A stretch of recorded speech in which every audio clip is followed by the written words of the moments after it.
Alrighty, folks, we got a new album released for you today, a new review, and this is Victory Circle of Life. And yes, this is the Victory who came out in 1985.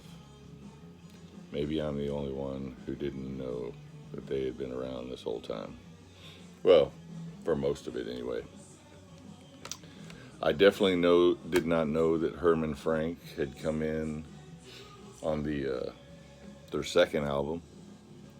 I remember them coming out in 1985. I remember the single. I remember liking the first single. I don't remember the name of the first single. I remember loving that first album cover. If you've never seen it before, you should check it out.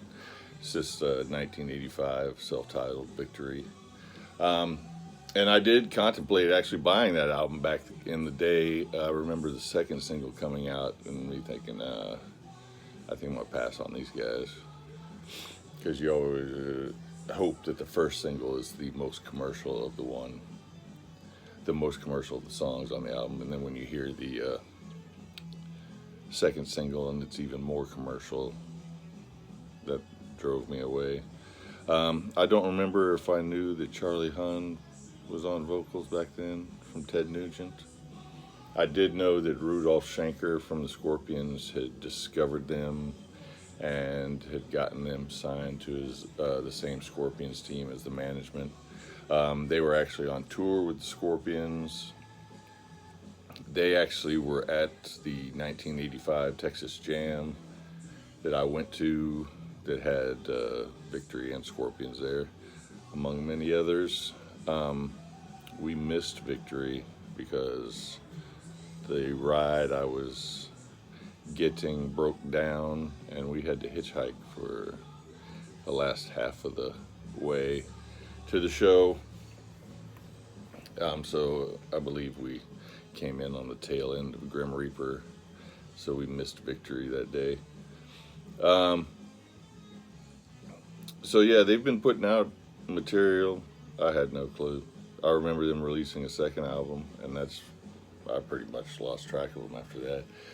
They released a steady stream of music through the 80s and into the 90s. 2 and 3 years between albums did turn into 4 and 5 years as they got into the 2000s. Then in 2011, they took a break, and I'm guessing they kind of broke up. They didn't get back together until 2021, and they released an album called Gods of Tomorrow. And that's this lineup here. Herman Frank, like I said, Herman Frank came in on the second album. If you don't know Herman Frank from Accept, he came in on the second album back in 1986, I believe, and he's been on every album since. This lineup here, this is the singer, guitar player, bass player, and drummer. This is their second release for all of them. So it's basically a new band since 2021, except for Frank. The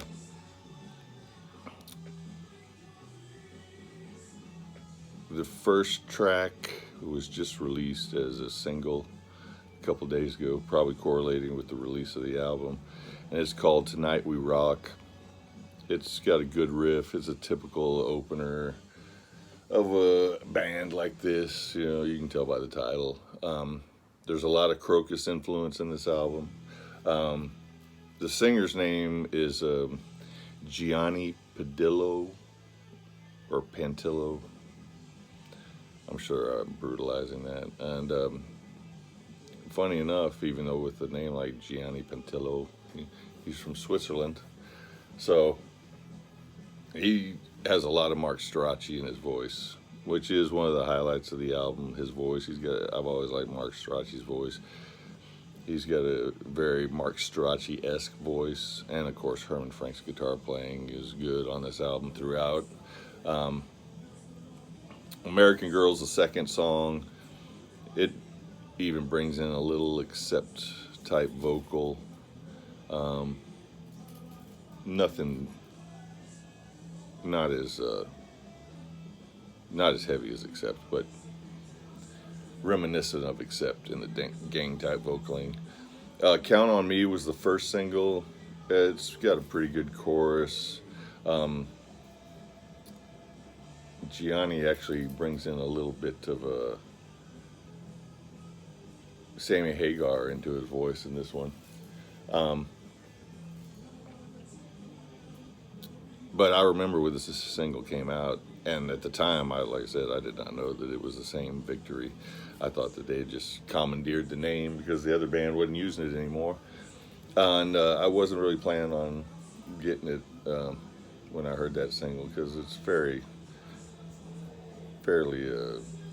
generic type song.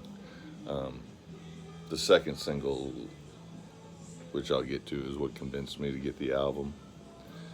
I should have went with My First Instinct. That's a little harsh, but not too far from the truth. Surrender My Heart is the next song. It's got a good riff. That's a mainstay in this review. Almost every song has a good riff to it. Almost every song has got some good guitar playing to it. The songs suffer because of weak choruses, weak song structure. Maybe not so much weak song structure as much as generic song structure. All these songs have a tendency to sound like you've heard them before. But there is some good guitar trade-off in that song. I believe Michael Pesin is the second guitar player. I think he's the one who's bringing in kind of a little Michael Schenker flair to the guitar playing. Not so much in soloing, but in like guitar fills and that type of thing. Unbelievable World is next. Another song with a good riff at solo, but it falls into the generic territory again. Moonlit Sky, another generic 80s type mid-tempo.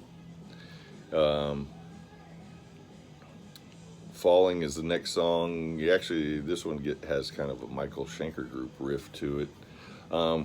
It's an okay song. It's real familiar, again, sounding. And it sounds like what Victory is, an 80s band playing 80s music in 2024. The eighth song is called Money. We finally get to a good straight ahead rocker. Fast pace, got driving beat.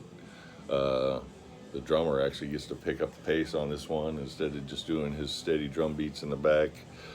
This one's a good one, good riffing, good soloing. I would definitely, if you wanted to check out this album, I would definitely check out that one. That song's called Money. Unfortunately, it's followed up with a song called Reason to Love, which is another generic mid-tempo song. It's got kind of a weak chorus. Like I said, this is a recurring theme. Good riffs, good soloing, weak chorus, mid-tempo. And then the last song is called Virtual Sin. That was the second single, and that was the one that pulled me in to get the album because it's another rockin' tune, quick-paced.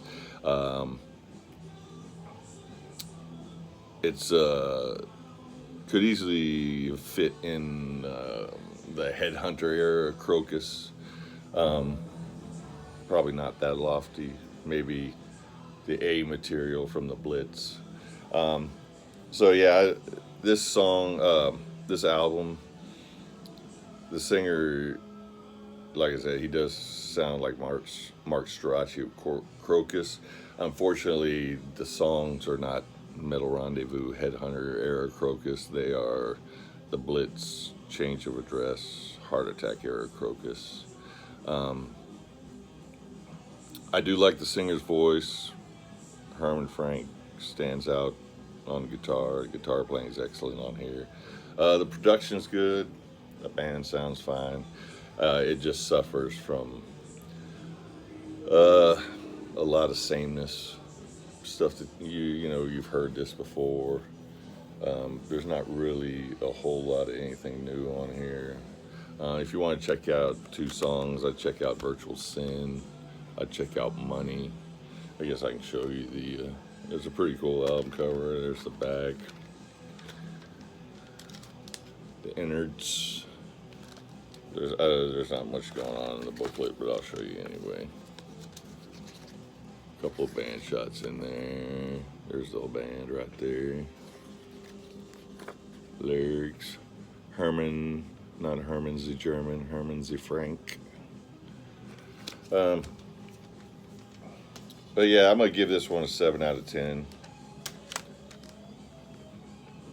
There's nothing egregious here, but then there's nothing to really separate it from the pack either. If you guys have heard it, let me know what you think.